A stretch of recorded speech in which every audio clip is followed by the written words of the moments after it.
Happy birthday! Happy birthday, anak. Ayan. Thank you sa food.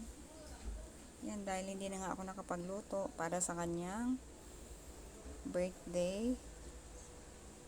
Ayan, dahil na busy din ako sa aking tindahan. Ayan ang kanyang mga in-order. Ayan siya. Diba? Sana all laging birthday para masarap ang pagkain. Ayan, sigurado mapapalaban na naman tayo ngayon sa kainan. O, bawal diet, ha? Kain-kain lang. Yan, minsan-minsan lang ang pagkain. Ayan siya, guys. Diba?